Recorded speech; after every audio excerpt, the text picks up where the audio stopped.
How many of you have ever been in a meeting where you were nervous but pretending not to be? Most of us, right? All of us. It's happened to me many times, and we're going to talk here this afternoon as a way to wrap up the Executive Symposium about authentic leadership. And I thought I'd start by sharing one of the many times I've been in a meeting where I was nervous and pretending not to be. This was actually a pretty important meeting. It was about a decade ago. It was with my publisher. So my first book, the red one up there, Focus on the Good Stuff, came out in 2007. And that book was published by a publisher called Josie Bass. They're actually located in San Francisco, near where I live in the Bay Area. And they're an imprint of a larger publisher called Wiley that's located right outside of New York.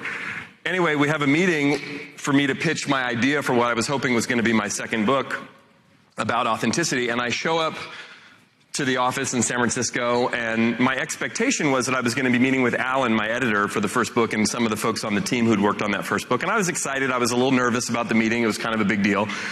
We get into the conference room, and we sit down, and Alan's there and the team, and Alan says, "Mike, before we start the meeting, we're going to wait for a few minutes." And I said, "Oh, okay. How come?" He said, "Well, Deborah's coming to the meeting." I said, "Oh, Deborah's the president of Josie Bass, who I had not yet met." And he said, "Yeah, and Deborah's boss from Wiley, he flew in from New York for the meeting." To which I said, "Oh, great." But that's not actually what I was thinking, right? I was simultaneously excited, like, wow, they're really interested if Deborah's coming and her boss came from New York. But since I was not prepared for them to be there, I was now even more nervous. And the little voice in my head was saying to me, like, "Oh, man, you should have prepared more. You're going to mess this up." The whole time, though, I'm acting calm. "Oh, great, it'll be great to meet them." But now, my mind's racing, my heart's racing. We're waiting. A few minutes, they show up, they walk into the room.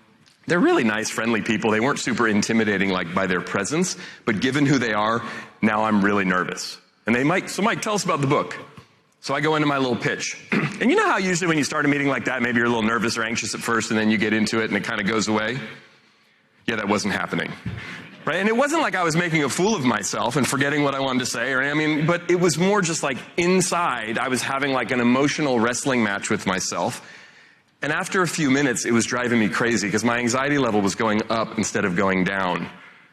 And I stopped right in the middle of my pitch, my little presentation, and I looked right at Deborah and I said, "Hey, Deborah, listen, I know I mentioned this a few minutes ago when you came in the room." I said, "It's really an honor to meet you. I appreciate you coming to the meeting." And I turned to her boss and I said, "And you flew all the way out from New York." I said, "But I noticed that I'm feeling really nervous and I'm trying hard to impress you." I said, "Can I stop doing that now and just be myself?"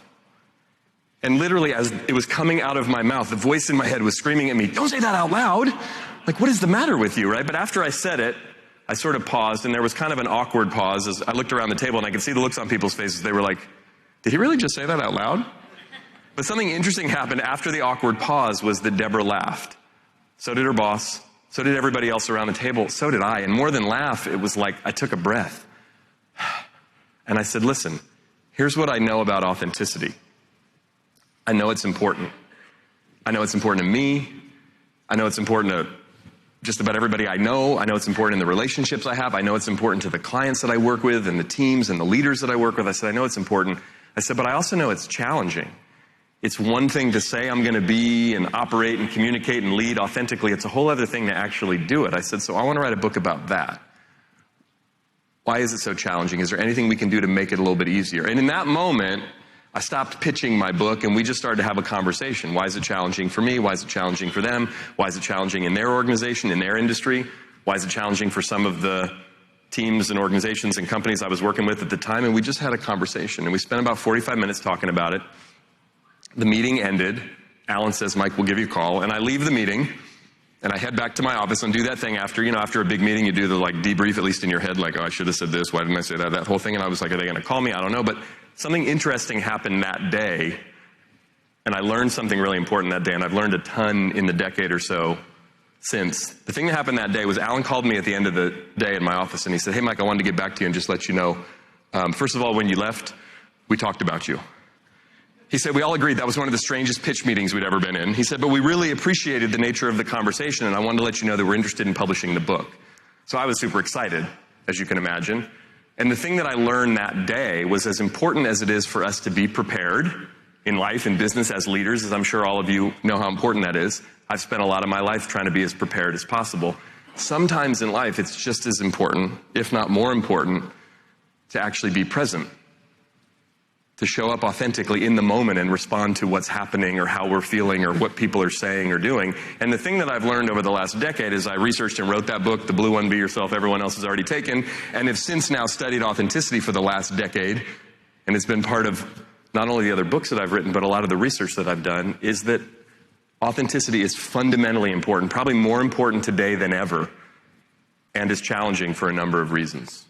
So we're going to talk a little bit about that. What does it actually mean to be authentic, particularly to be an authentic leader? It's kind of one of those things, we all sort of know what it means, but we're going to sort of dig down a little bit deeper into it to break it down and deconstruct it a little bit, and then look at what are some things that make it challenging for you as well as for how you interact and engage with your other leaders in your organization in an authentic way, and then look at some specific things that you can do to infuse not only the way that you lead, but the way the people around you lead and the way your organization operates. Infuse that with authenticity.